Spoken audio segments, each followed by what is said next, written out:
यहां पर अगर आप ध्यान से देखें तो आपको यहां पर एक बड़ा सा सर्कल दिख रहा है और इसके अंदर जो है दो आपको सेमी सर्कल भी दिख रहा है। यहां पर ये जो आपको ग्रीन में दिख रहा है ये छोटा वाला सेमी सर्कल है और ये जो है ये बड़ा वाला सेमी सर्कल है। दोनों ही सर्कल यहां एक दूसरे को टच कर रहा है और दोनों ही सेमी सर्कल का ये जो डायमीटर होगा ये आपस में पैरेलल है। और यहां पर ये जो बड़ा वाला सर्कल दिख रहा है इसका एरिया यहां पर 1 यूनिट दिया गया है। तो फिर यहां पर ये जो दोनों सेमी सर्कल दिख रहे हैं ग्रीन में, उनका कंबाइंड जो एरिया होगा वो एरिया यहां पर हमें पता करना है। तो ये एरिया हम कैसे पता कर सकते हैं? तो उसके लिए अगर यहां पर ये हो गया इसका सेंटर, तो फिर हम कह सकते हैं कि यहां इसका ये जो रेडियस होगा अगर मान ले वो a है तो यहां भी ये a हो जाएगा और इसका ये हो जाएगा सेंटर। तो फिर यहाँ इसको हम आपस में कर देंगे कनेक्ट। तो ये हमने कर दिया आपस में कनेक्ट। तो क्या होगा यहाँ पे देखें, तो यहाँ से लेकर यहाँ तक का ये इसका रेडियस हो गया a और यहाँ से लेकर यहाँ तक का रेडियस होगा, चलिए मान लेते हैं ये है b। बड़ा वाला जो सेमी सर्कल है उसका रेडियस b है। तो फिर यहाँ पर ये भी जो है ये b के इक्वल हो जाएगा।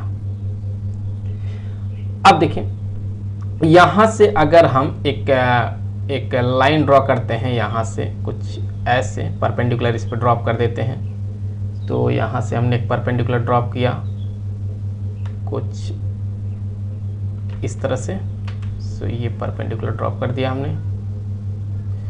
तो आप गौर से देखें तो यहां पर बहुत ही क्लियर है कि यहां से लेकर यहां तक का ये जो लेंथ होगा ये a के इक्वल होगा और ये जो है ये इस बड़े वाले सेमी सर्कल का रेडियस है b। तो उस b में से a को अगर सब्ट्रैक्ट कर दिया जाए तो हमें क्या मिल जाएगा, हमें यहाँ पर जो है ये वाला लेंथ मिलेगा। ये वाला कितना होगा, ये b माइनस ए हो गया, b माइनस ए हो गया।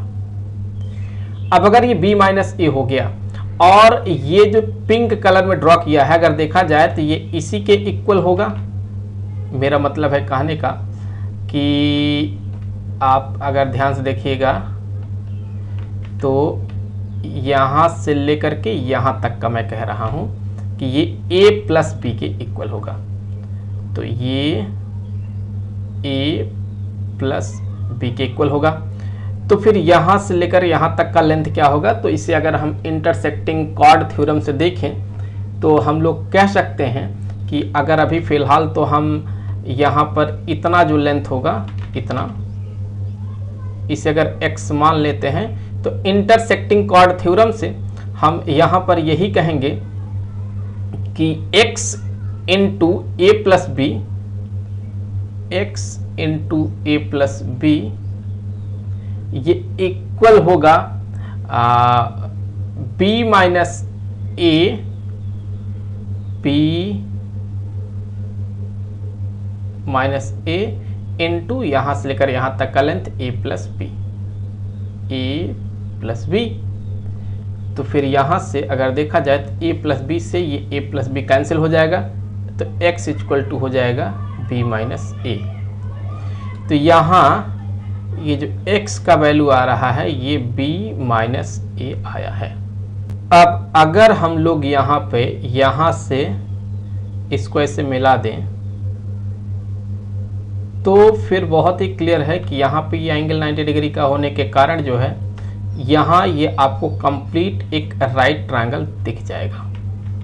और इस राइट ट्रायंगल में ये एंगल 90 डिग्री का है, तो ये जो होगा यहाँ पे ये इसका इस बड़े वाले सर्कल का सेंटर होगा। तो ये जो लाइन है जो कि हमने ड्रॉ किया है इस ट्रायंगल का जो कि हाइपोटेन्यूज कहला रहा है वो इस सर्कल का डायमीटर होगा। अगर इसका रेडियस r मान लें तो फिर ये टोटल लेंथ क्या कहेंगे आप, 2r कहेंगे।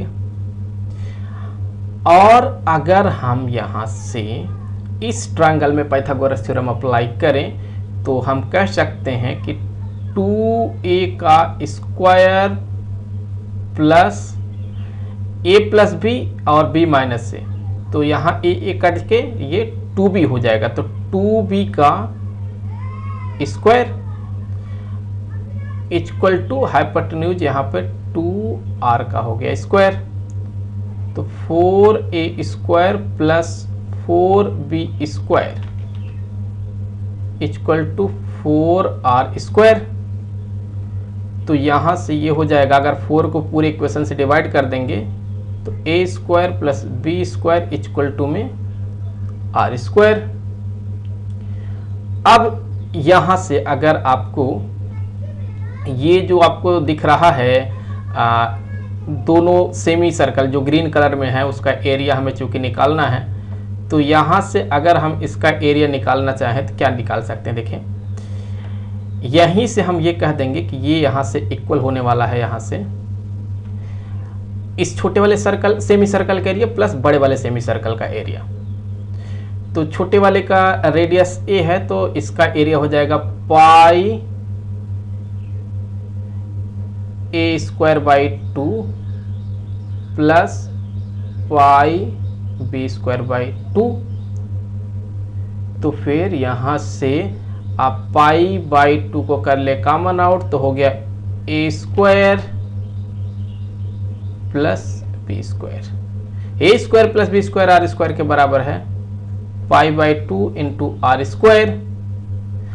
और अगर आप यहाँ इस कंप्लीट सर्कल जो बड़ा वाला सर्कल है इसका रेडियस यहाँ r मान रहे हैं, क्योंकि हमने r मान लिया है, तो इसका एरिया 1 है, अर्थात पाई आर स्क्वायर का वैल्यू 1 है। तो फिर पाई आर स्क्वायर की जगह पर 1 अगर इंसर्ट कर देते हैं तो फिर ये आ जाएगा हाफ।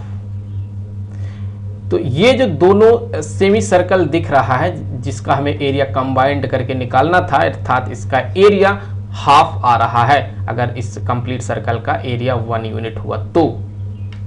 आई होप कि वीडियो आपके लिए काफ़ी हेल्पफुल रहा होगा। मिलेंगे आपसे अगले वीडियो में किसी दूसरे क्वेश्चन के साथ, तो तब तक के लिए खुश रहें। Good bye.